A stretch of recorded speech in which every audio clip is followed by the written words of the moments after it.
Hello, good evening, ladies and gentlemen. Welcome to the Morgan Podcasting Network. My name is Rod Morgan. I am joined by a couple of my good friends, one whom is the executive producer of this podcast. He makes all of what you see here, what you hear maybe on your preferred podcast platform.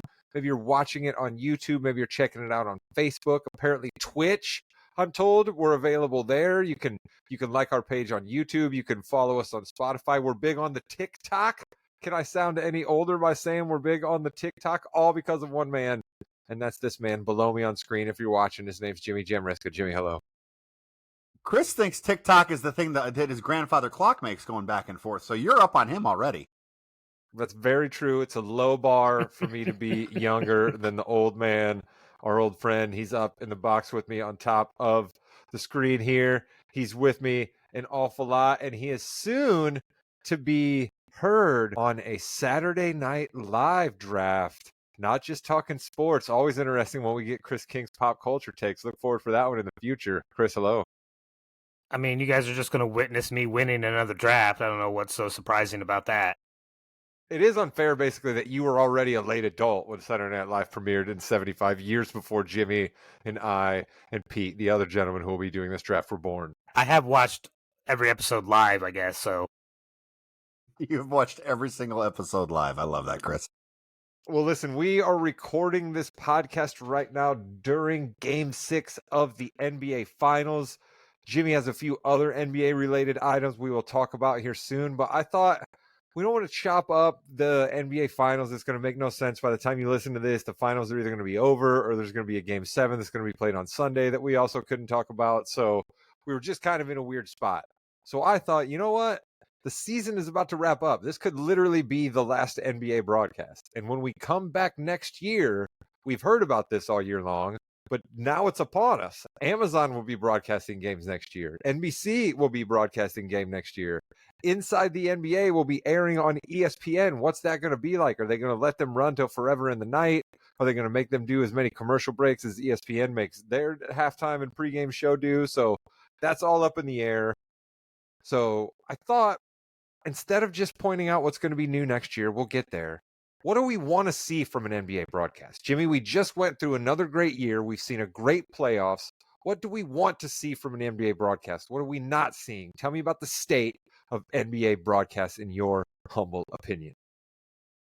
Well, I want to talk a little bit about the pregame and postgame shows. Everybody's trying to be Charles Barkley, and it's fake, and I don't like it. So I don't want to see that. I don't want to see these take guys on anymore. I want to see actual reporters coming back on and talking about the games before and after. Because to tell you the truth, I'm not a big fan of Perk. I just think he just says things that don't make sense a lot of the time. I'd rather have somebody else who actually knows a little bit more about it and not just former players. So let's lower the former players, up the actual reporters.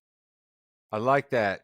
Chris, reporters, right? Like vis-a-vis the NBA on NBC when Peter Vesey would be in studio back in the day, right? Or we get Brian Windhorst occasionally on the ESPN pregame shows, and he's always the best part of the pregame show. Bring back reporters. What say you to that point? No, I like that. I do think that one thing that I'm gonna date myself because I'm an old man, right? Like I miss that.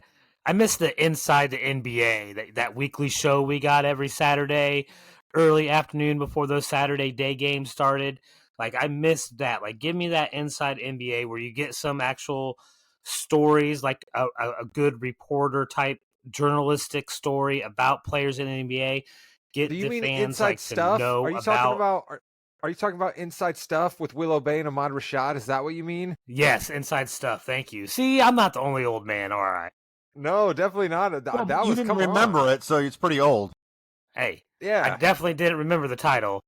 Yeah, we had Will Obey at first, right? And then we had Olympian Summer Sanders took over for the last few years that inside stuff ran. And Chris, I like what you're saying there, right? Because Jimmy, my complaint about NBA broadcast dovetails with what both of you guys are just talking about here. Give me reporters. Talk to me about what's going on. Give me stories about these guys. I understand it's harder now in 2025 because all these guys have their own platforms that we've never heard of, right? They got a Twitch stream, they got their own podcast, you know what I mean? All these things that go on these days. Maybe it's more difficult, but You know what would have been cool on the ESPN pregame shows leading up to the finals? A story about TJ McConnell, a story about Pascal Siakam, a story about Rick Carlisle. You know what I mean? Or like even some of these guys on the Thunder who are quiet. Like, give me a story. These NFL shows that are out there do nothing but glaze, to borrow a term from the youngsters, the NFL constantly, all the time. All praise to the Shield, right? We are making the NFL look good in our pregame shows. And Jimmy, you hit it on the head. With so many guys trying to be Charles Barkley, we criticize the NBA leading into the game. We're trying to get people to watch. And I just think that, like, I'm not saying we got to do propaganda here, Jimmy, but we gotta do something. And I think maybe that's sort of what you'll get by your reporter thing that you talked about. No? Yeah, the only thing with that though, Rod, is you have these networks who this is a brand new deal coming in. They spent billions of dollars on it. They've got to get their commercials in, Rod. And they've got to get, if they've got 20 minutes beforehand, you're going to get 9 minutes of commercials, 11 minutes of content broken up into 4 different segments. So you're not going to have time to do that. And I think that's where we are right now. It's the timing and the whole way you do a show is not conducive to getting actual information out. Chris, Amazon's a streamer, right? They're certainly going to have commercials, but they don't necessarily have to adhere to any format the way that they're going to have to still on ESPN or over there on. You would think they'd have to. I don't think that on their live broadcast that you'll see much change in how advertising works, though, in those broken up segments. I mean, he has facilitated those TV deals for decades, and they're not going to just change it up for the advertisers just to make Amazon happy a little bit. I think you'll still see them put a premium on the commercials during pregame and postgame.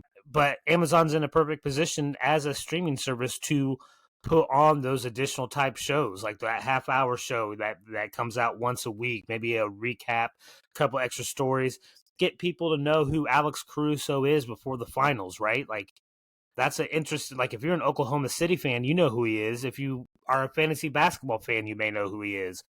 But the average Pacer fan probably doesn't know who he is unless they remember him from Chicago. I mean, in Amazon too, you have an interesting opportunity where, you know, you can Fanatics, Amazon get together, you know what I mean? And we can have links up to the NBA store right there during, you know what I mean, leading into the second quarter and in the third, right? Things of that nature. So like you can figure out more seamless ways to not have those breaks, which then, Jimmy, like you were saying, gives those guys freedom, whoever's broadcasting the game, to talk. And let's go to where we're going to have some new blood. We're actually going to see some new people talking about the NBA in the studio program that Amazon's going to give us, their post-game show, their halftime show, their pregame show. Going to be hosted by Taylor Rooks, who we've seen on the sidelines from TNT for the past couple years. But 2 new guys, we know both of these gentlemen very, very well, but they haven't been on TV talking basketball daily. That is Blake Griffin and Dirk Nowitzki. Jimmy, what do you think about those 2 guys in studio? Are you excited for the prospects of those 2? You know, I think Dirk will try to be more. I don't know. I haven't seen him do it, right? Because you don't know how they're going to be.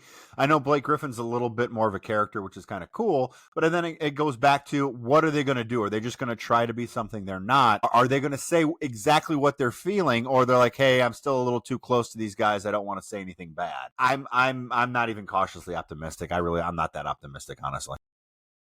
Look out! I think it may work out though. Because you have 2 guys that had completely different experiences during their NBA career. You had somebody like Nowitzki, who had a long career, face of a franchise, played for one team, won a championship. And then you have Blake, a guy that had nothing but potential, thrived, fought injuries, had to go from team to team, never quite got that championship. Like, so you do get a dichotomy of 2 different type of experiences in the NBA, where Kenny, Charles, and Shaq all had similar Hall of Fame type experiences. NBC studio show is going to be throwing some new blood at us as well. We mentioned a few weeks back when the big news broke that the airness himself, the GOAT, Michael Jordan, will be a special contributor. Certainly not going to be there every week, but we're going to see certain things from him throughout the year. That's exciting. We're also going to have Vince Carter and Carmelo Anthony in studio. So Vince is subbed in on some NBA TV stuff and some Turner stuff. Melo's hitting big with this 6 p.m. in Brooklyn podcast. I'm not a viewer, but I see quite a few of the clips out there. Seems like it's doing well. Melo has a good personality. Any excitement from Sourpuss Jimmy down there about Vince Carter, special contributor Michael Jordan, and Melo? At least Vince and Melo have a little bit of, they've got a lot of stuff underneath, they've got a lot of experience there. I think that's fine. Again, I don't really think it's going to make that much of a difference. The Jordan thing, if done correctly, could be amazing. Can you imagine Jordan sitting down with LeBron and chatting? How awesome would that be if they let him just sit down and chat? And Jordan's like, man, this GOAT stuff, this is stupid. We all know who the GOAT is. And, LeBron's like, yeah, we know who the GOAT is. And Jordan's like, yeah, we know who the GOAT is. That would be great. Are you kidding me? That'd be fantastic. Lovely. Chris, how about you? You like Melo and Jordan being on your screen on NBA, on NBC? Of course, Jimmy wants to make it start like a wrestling work between the two, just playing into it. I am interested to see how heavy they advertise when Jordan will be on the show and what those ratings are compared to every other game that they do. Right. That's a good call. All right, let's go to, we're not going to get a lot different in the play-by-play chairs, frankly, and I think that that's a good thing. Amazon's number one play-by-play man is going to be Ian Eagle. He is going to be joined by Dwayne Wade. And Kevin Harlan is going to be the number two man over there on Amazon. And he's going to be joined by Stan Van Gundy and occasionally Steve Nash. Or Steve Nash and Dwayne Wade are going to sub in. I'm not entirely sure. But Dwayne Wade, Van Gundy, Steve Nash are your color men on Amazon. Ian Eagle, Kevin Harlan. Jimmy, any complaints there? Love the people in the first chair. Second chair is fine, too. They've done it before. So weird that Dwayne Wade, kind of like Tom Brady, has ownership in a team, but yet it's still broadcasting. I find that interesting. He was good during the Olympics, Chris. I'm excited for the prospects of what Dwayne Wade might be as your thoughts on the game broadcasters there. Yeah, I'm probably a bigger fan of Harlan than I am Eagle, but I'm happy with both of them. I think they're good. I don't have a problem with Wade. I'm cautious about what Nash could bring to the table, so I'm not quite sold on him yet.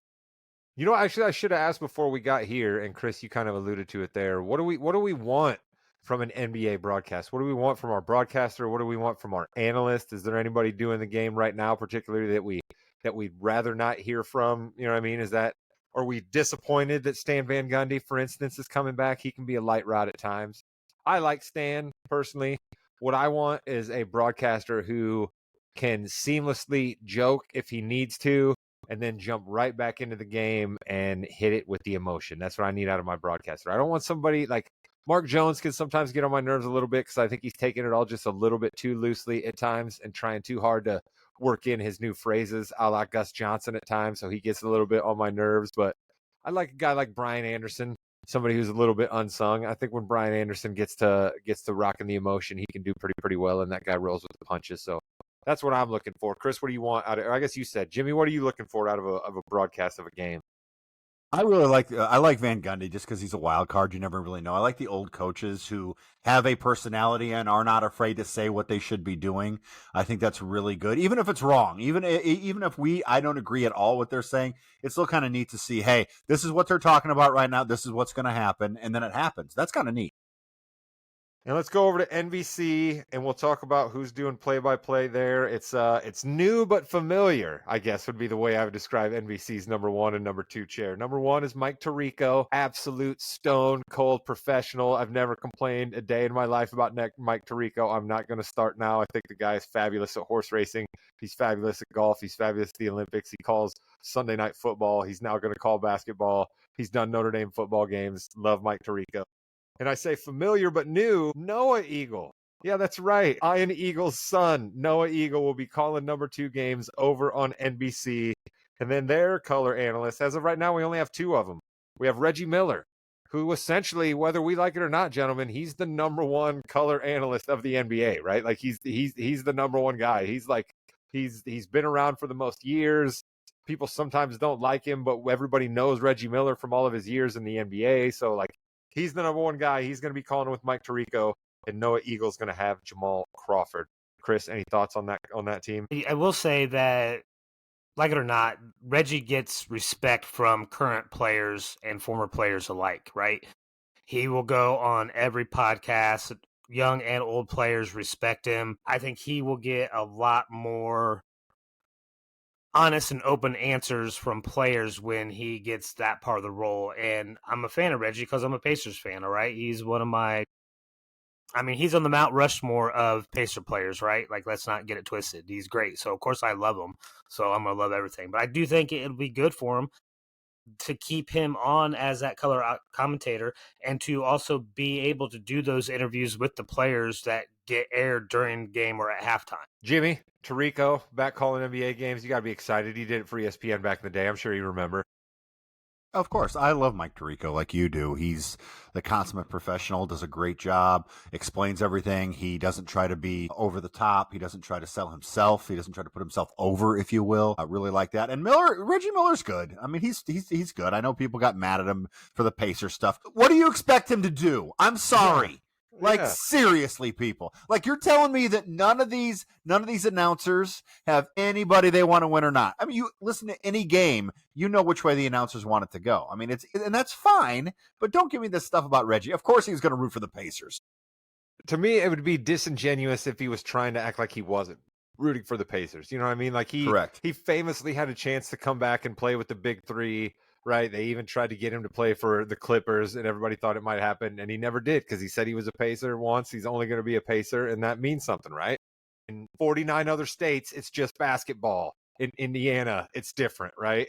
And to prove it's different, we're going to have a born and bred Hoosier run us on the fast break for a few more NBA topics. Welcome to the fast break, the fastest 15 minutes in the NBA. Might be a little less than that today. All right, gentlemen, we're game 6 right now. I know we are live during game 6, 41-33 Pacers in the second quarter. How are we feeling? Where are our emotions at right now, Chris? I've had like 3 heart attacks already this series. I'm probably going to have a 4th one tonight, I'm sure. My heart rate's been elevated ever since we went down like 8-2. I was like, great, this is a perfect first quarter like we always see. So yeah, like I will say I'm nervous because the Pacers have yet to face an elimination game this playoffs. This is the first one.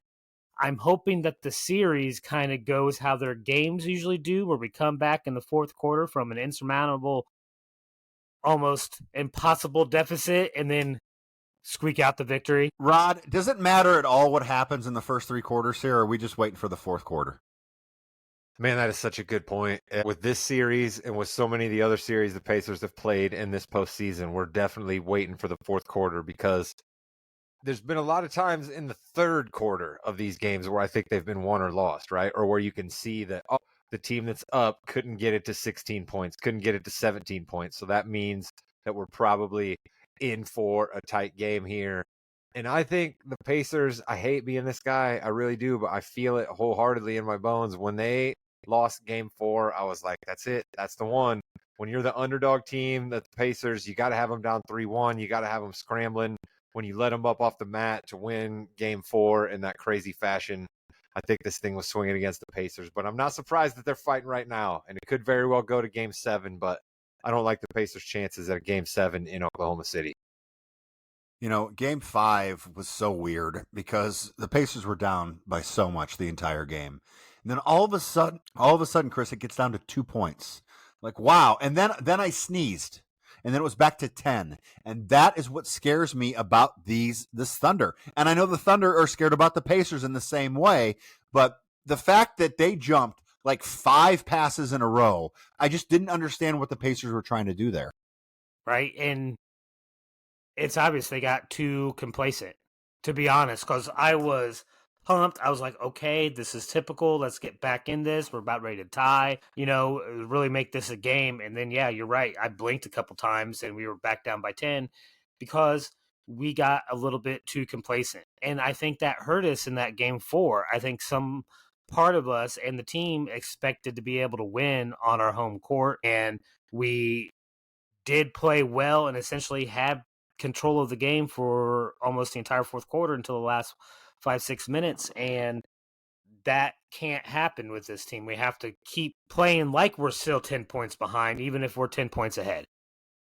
I think The good news is Tyrese Halliburton has more than 0 points, 0 made field goals in the game, so that's good. Whatever was ailing him in Game 5 is coming back now, which is a positive. I'm a little nervous, but yeah, I can't wait to see what happens after I get done editing this. What the end game is going to be. Rod, you excited? Let's make 7 happen. This time next week during our show, we're going to be talking NBA draft because it's going to be happening during our show. One thing I wanted to hit on. Ace Bailey, really a kind of a consensus top 5. Most people had him going 3, not working out for anybody, did not want to work out for the Sixers unless they promised that they would pick him. Rod, if you are anybody that has Ace Bailey's ear, what are you talking to him about? Yeah, going from 3 to going to 7, 8, or 9, that's costing you a lot of money. Now, it's not going to be Shadur Sanders money that he got cost. But yeah, Chris, I think that's a really good approach from Rod, saying, look at what just happened to someone who was deemed to be a little difficult. Right? Problem is, there's a lot of potential with this kid, right? So as much as he may be a D-bag in interviews or act like a little bit of an a-hole, like, if you have potential, teams are going to take a chance on you. It's still worth the money. Any other abbreviations or anything you want to say on that? So yeah, Ace Bailey. I saw that happening today, and I was like, "What are you doing?" I don't understand the mentality behind this. You're interviewing them just as much as they're interviewing you, and if you don't like a situation, you can make it very well known that you don't like it. Are you really surprised that this hasn't happened before? Let's be honest. It happens all the time. Right? We've seen it in football.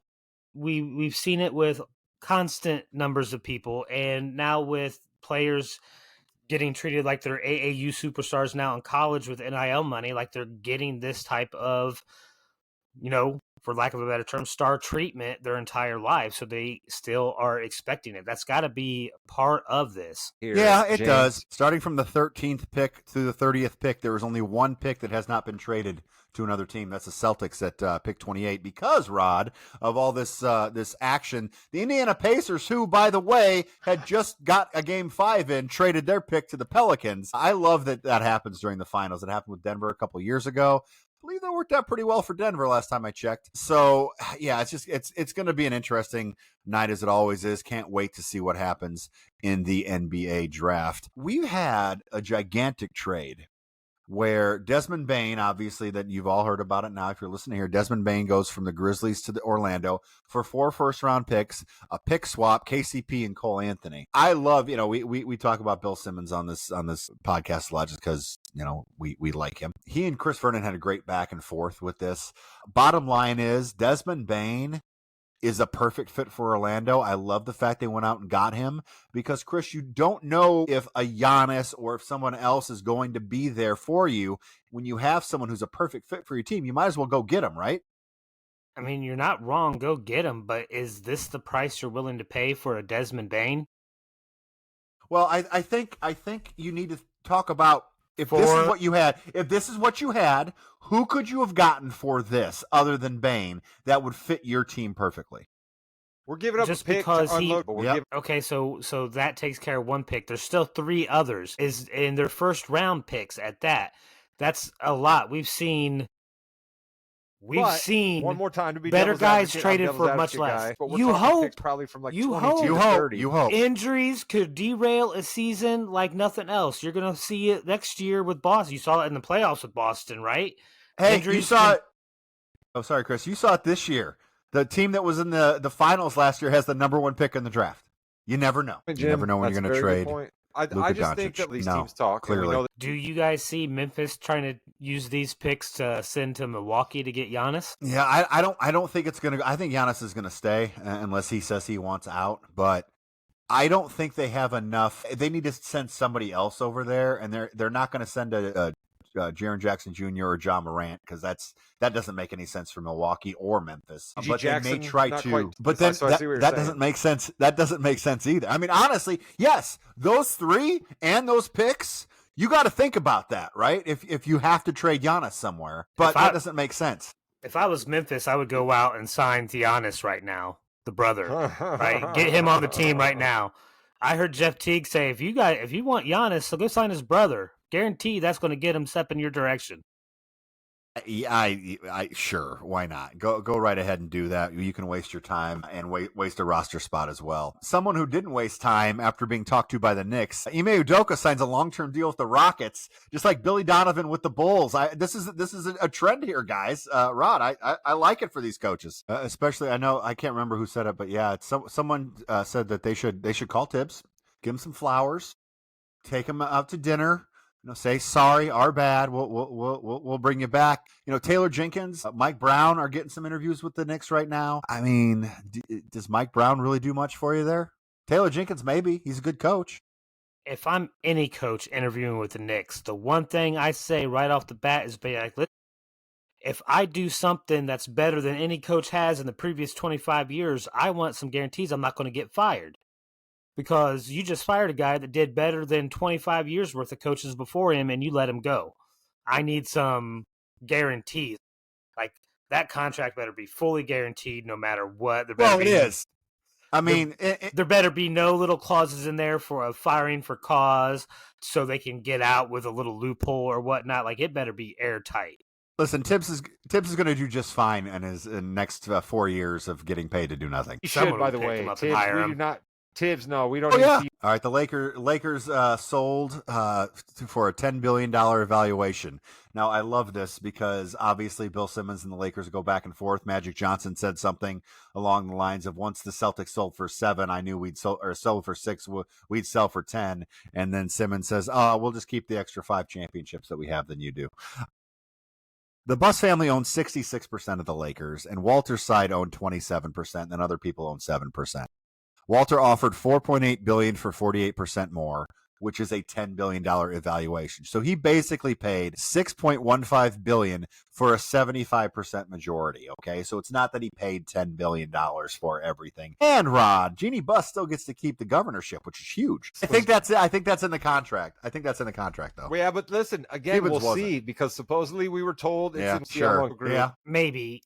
It just reeks of market manipulation to me.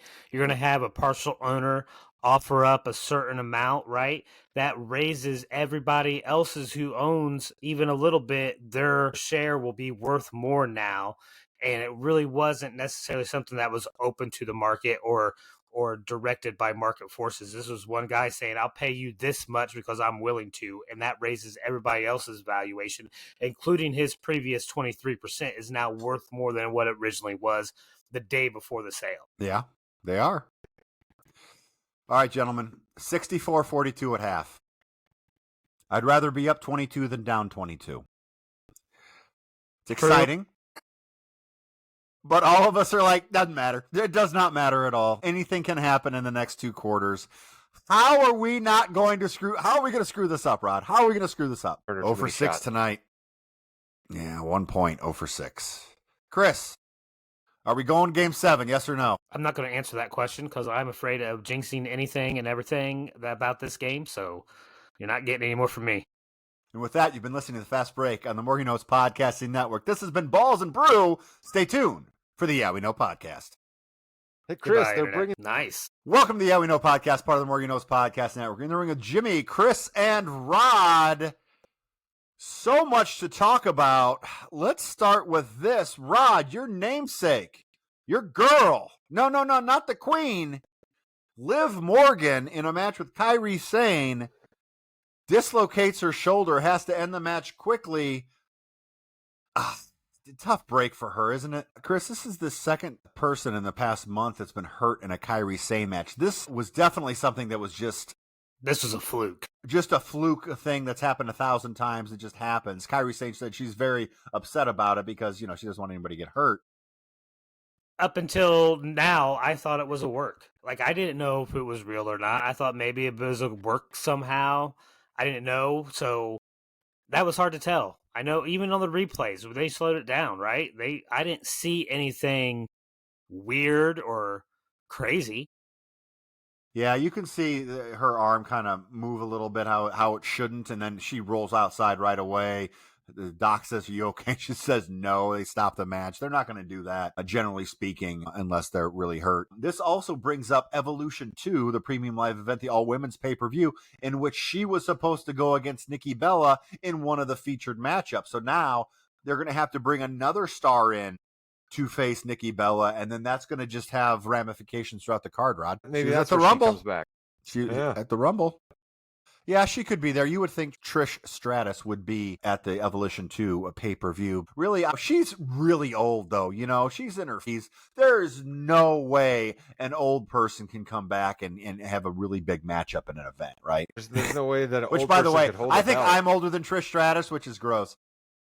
Isn't this a great way, though, for them to then set up essentially a women's tag team tournament to like put a new emphasis on the tag belts because they'll have to give them up, right? So now you can have a big thing and make it part of this PLE. All we need is another tournament that has no actual tag teams in it. You know, I mean, really? Like, is that really what we need? Chris, I know what you're saying for sure, but like, he always wants another tournament. WWE, he always does. Give me the secret Hervis. By the way, Trish Stratus, 49 years old. Let's go. Good job, Trish. Goldberg is back. Goldberg came down. Gunther gave us promo. You know, Seth Rollins, I'm right here. Come and get me. And then boom, boom. Listen, not going to lie. Love the music. Love Goldberg coming out. He still looks like Goldberg. Sure, I'm fine with it. Go ahead. Give him one last match because his previous match was just horrendous. Give him a good match with Gunther. I did love, though, Chris, that Gunther tweeted out, I have 3 minutes to spare. That's gold, Jerry. Gold. Yeah, that was perfect, right? Because Gunther, we have seen Gunther tap out and then have some issues with Pat McAfee lately, right? Like, I've only seen him really, besides handling Alpha Academy, really only beat one good wrestler, that was Jey Uso, right? In the last few months. So if you want Gunther to get back on top, right, to be back as a more like insurmountable mountain for people to climb, then he needs to take care of Goldberg in a squash match. Rod's gone. Rod didn't even, wow. Chris, Rod was so angry at that comment. He didn't even want to talk to you anymore. That's not happened ever. Wow. You're on mute, just like Rod. So now you are thinking like him. Yeah, right. I just took over his spot, but he did say in the behind the scenes text thread that we can miss him with Goldberg. So maybe he took that a little bit too seriously. Did he actually say he didn't want to talk about Goldberg? No, it was after Raw, and he said you can miss me with Goldberg. Okay, now Rod, are you okay? Now listen, I know you and Chris have had your differences in the past, but you have never had the audacity to just leave when he says something ridiculous. No, listen, it's the internet issues at Casa de Morgan here. So you'll have to apologize. Here. But hey, by the way, Rod, if you have other tabs open with Riverside, please close those. I was trying to. I know. Each time I did one though, it seemed like it was going to close me out of the whole deal. So I don't know which one to close. I don't know which one. Well, if you close it and you're out of the deal, you'll come back in and we'll definitely talk about Goldberg. That's okay. All right, here we go. Let's try this. All right, here we go. This is dynamite. There we go. Let's go. All right. So Chris says, to recap for everybody, Chris says that Gunther and Goldberg is fine because they need Gunther to squash Goldberg quickly to kind of build him up again. Your thoughts on that? I mean, Gunther's a bit made at this point, in my opinion. I'm not really sure we need to do anything to get Gunther more over than he's already over. I think this is more of the jokes are already coming out about Goldberg. Jimmy will probably make a joke about Goldberg at some point about it being 3 minutes, 4 minutes, something along that nature. And the easiest wrestler for them to have a 10-minute match with for Goldberg to make everybody wrong is Gunther. So we had the heat from the whole Bret Hart of it all earlier in the year. So, you know, we're paying off, right? We're paying off time spent watching. So I'm for it, I guess, but you can miss me with Goldberg. But Jimmy, you're right. He looks like Goldberg, except gray Goldberg. So this is a Saturday night's main event in July. Title is on the line. Can you see Goldberg winning this match and then Rollins cashing in on him? Rod. That's an interesting thought, right? That's an interesting thought. I think that I would worry a little bit about the belt feeling like it's pinging around. If Jey Uso had it, then Gunther got it back from him, then Goldberg beats Gunther, then Seth Rollins cashes it in. You know what I mean? Like, that feels a little ping-pongy for a belt that's supposed to be the biggest deal. But listen, if you're teasing me with Seth Rollins, my guy, having the belt, and Gunther losing it to Goldberg in a surprise, like, sign me up for that. Because very rarely do we get the surprise where we're all like, nah, there's no friggin' way Goldberg's going to win, and he wins. So I'd be cool with it, but I doubt it happens. Chris, the only way this works is if Goldberg is beaten down. His chest is all red with the chops. And Gunther is dominating, right? And then all of a sudden Gunther does something, hits his head, does something where he is knocked out, spear, jackhammer, 1, 2, 3, and then Rollins comes out. If there's one other way that I could see something happening, depending on what they do with King of the Ring, maybe you get Goldberg the win, and then the King of the Ring is able to beat Goldberg and give somebody a leg up getting over on a Goldberg and getting that belt. Well, this is it. This is it for Goldberg. This is his last match. So that's why. And the WWE or any of its wrestlers have never lied to us before about anything, whether it's a fake retirement or a walk away or anything else like that. And I'm talking about you, AJ Styles. AJ Styles slander on this show, my friend. I will turn this off as well, just like Rod did. This is more of a Goldberg was really disappointed in his last match, and he would like one more. And it's very hard to be Goldberg because, like Rod and I said, he looks like Goldberg. It's not easy for a 58-year-old to look like Goldberg, so it really does take a lot to do that. So I do believe this will be his last match. Now, is his last time in the ring, talking or doing an angle or something? Maybe not, but I think this is going to be his last big match. So what better way to go out on top? You have the World Championship, which is WCW belt-esque. He raises that up. Rollins music hits. Place goes crazy. I don't know. And by the way, it's in Atlanta. It is in Atlanta, Rod. That'd be a cool place to debut Rollins' new music as well, right? That music hits and nobody knows exactly what it is for a second, and then Seth shows up, right? That's pretty iconic new music debut stuff there, cashing in your Money in the Bank, beating Goldberg in Atlanta for the belt. Jimmy, listen, you're making me excited over here, right? If you guys could feel my nipples underneath this hoodie right now, you'd know they were getting hard. So, Jimmy, let's go. I like what you're spewing here. Those of you who had hard nipples on your scorecard, check that off. Speaking of hard nipples, I don't know. SmackDown is back to 2 hours on July 4th. Did that do anything for you, Chris? No, I kind of enjoyed getting 3 hours of SmackDown. The only thing with the 3 hours of SmackDown, more than once I was like, oh, I missed SmackDown. Oh, wait, no, I didn't. I have an hour left to go. So that was nice. But there is a lot of wrestling in a week. So having a little bit less wrestling is okay. But it does stink because you're not going to get the people that you want to. You're not going to get new people in as much as you used to, right? Yeah, I do think if maybe you have a weekend where there's a PLE or a Saturday night main event, maybe you can go down to 2 hours. But if you don't have anything else that weekend, give me the full 3. Give me something to digest over the weekend. Has anybody cleared this with Angel and Berto and Andrade and Carmelo Hayes? Because I feel like these are the guys that are going to be losing out on matches. Yeah. Carmelo Hayes, obviously the Andre the Giant Memorial Battle Royal winner this past year. Kind of like the necklace, not going to lie. Kind of like turning the Andre the Giant into a big medallion that he wore around his neck for a little while. I didn't mind that. Okay. All right, let's talk about the money match coming up. We have purple-haired Bailey and Becky Lynch. Gentlemen, I love it. I love every part of it. I like the promo. I think they are going to go all out when they do this. I'm excited for it. Please, someone tell me I'm correct. Rod? These are two absolute wrestling vanguards. And what I mean by that are these are two women that know what they're doing. They know how to make a match seem big leading into it. We are witnessing that right now. They both know how to wrestle a heck of an in-ring match. They both are willing to take insane bumps. They both have crazy stamina, I hope, right? Becky hasn't been back for very long, and Bailey's been out for a while. So I do worry about that. But like the ability for these two women to be able to tell a great story in the ring where momentum swings back and forth, and each of them takes some insane hits, and somebody wins in the end after an insane near fall. Totally sign me up for it because both of these women are great at it, and we've seen them do it with each other, and we've seen them do it with other women in the past. Chris, are you? Yeah, go ahead, Chris. Listen, Rod said it best, right? These are two wrestlers that can really perform in the ring, right? I may not be all that big on Becky, but I'm a fan of Bailey now because I've watched her place in D&D, so I am all in.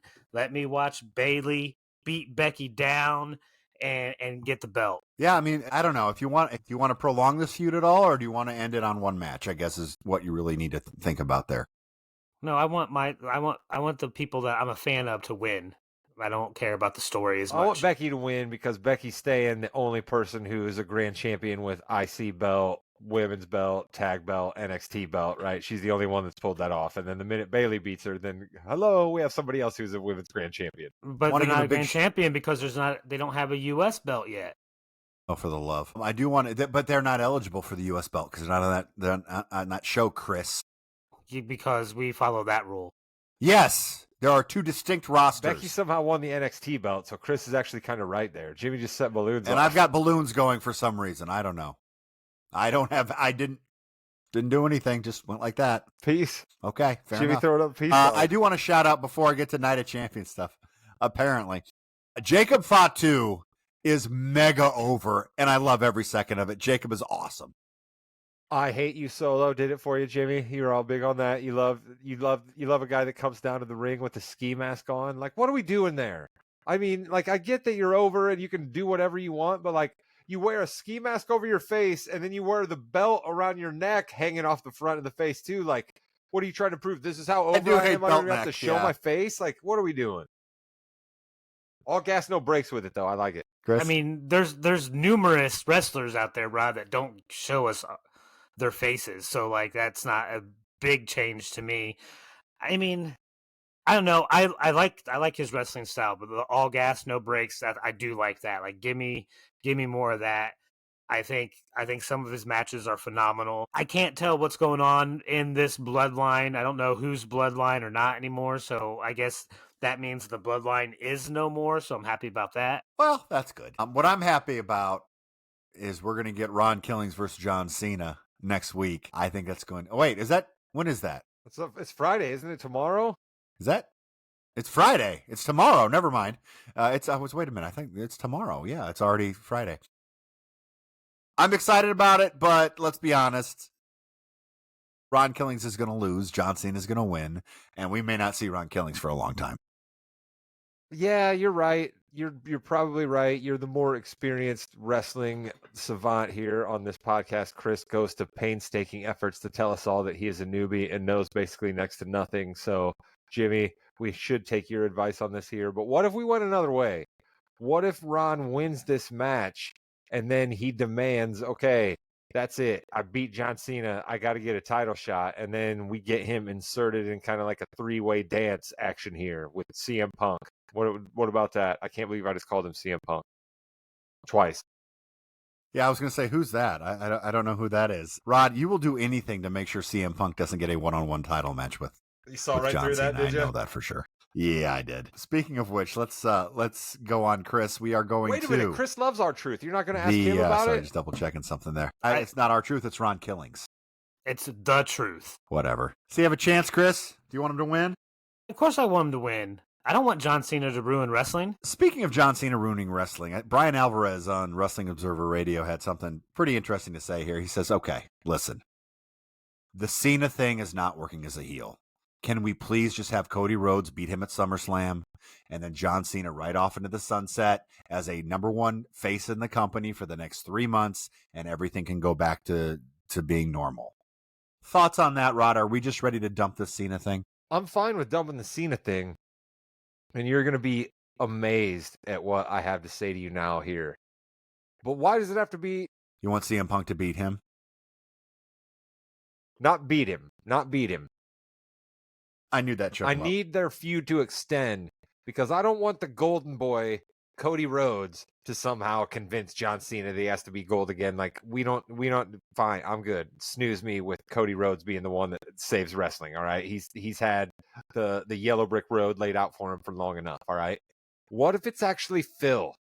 What if it's Phil's amazing ability to tell the truth and to say what needs to be said and to basically kind of like break the fourth wall, however you want to look at it, go meta, and be in the ring with John Cena and be like, John, this is all bullshit.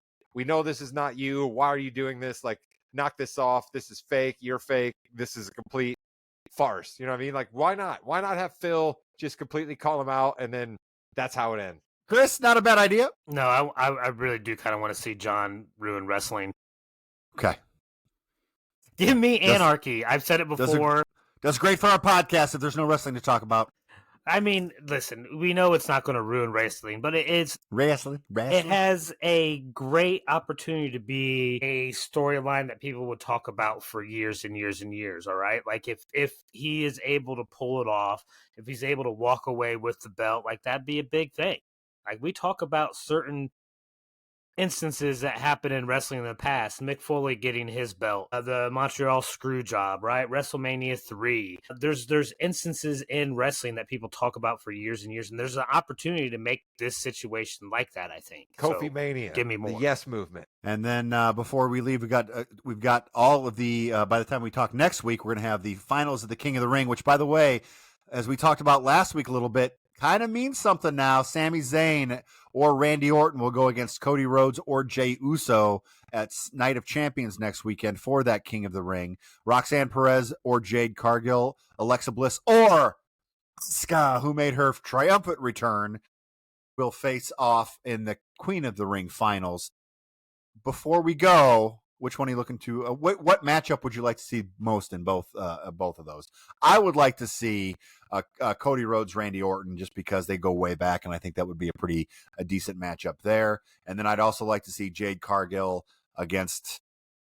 I'd like to see Jade Cargill against Alexa Bliss, actually, because I would like Jade Cargill to win that to set up some Naomi things. Rod? You both are going to be mad at me for this one, but I do not want to see Asuka in the finals because she is a little stiff at the moment. I hope that Asuka is going to work herself back into shape and doing some of the things that we're used to Asuka doing, because the Asuka that we saw in the ring for that match was not. I was like, oh, that's some stiff robotic movement out of the Empress of Tomorrow there. So I don't want to see it be Asuka. Trying that knee out. I don't want it to be Asuka.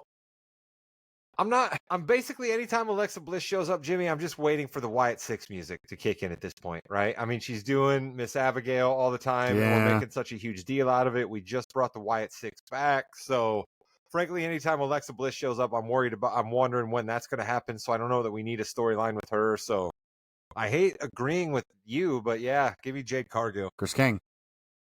I also want to see Jade versus Alexa in the Queen of the Ring title match. I kind of disagree. I think Alexa needs that more than what Jade does, because Jade can still have that feud with Naomi while she has the briefcase and goes after whoever. So if Naomi does cash in that briefcase, then she has an instant feud with Jade for a belt, where if Alexa doesn't move forward, I don't know where you go with there. Even if it is the White Six, how long are they going to be on TV, right? That goes back and forth all the time as well. As far as the men's side, listen, if it's not Randy Orton, I don't care. That's who I'm rooting for. I want Sammy. All right. That's what I like to see. I'm a Stone Cold Sammy guy. Jimmy has converted me in the church of Sami Zayn. I love Sammy. I love the way he wrestles. I love the promos that he cuts. I love the emotion that he brings out in matches. Give me Sami Zayn. I'd love to see Sami Zayn at SummerSlam. We got 2 different nights. Let Sammy tell a great 18-minute match story. Let's go. All right. The Pacers finally scored the first points of the third quarter from anybody 4 minutes in, so that was interesting. We are live on Game 6 night. That is going to do it for the Yeah We Know podcast, part of the More You Knows podcast network. You're in the ring with Jimmy, Chris, and Ram Jr. That's me, Rod, and I said it earlier. Saturday Night Live draft is happening. It is happening next week. Jimmy will then have it in our feed sometime soon after that. He is a busy man. We have numerous podcasts that we do. He has numerous things that he has to do in his real life because it's not like any of us pay him around here. But get ready for some fun and frivolity celebrating SNL's 50 years with some dads. That's what we're going to do. Goodbye, Nate. Yeah.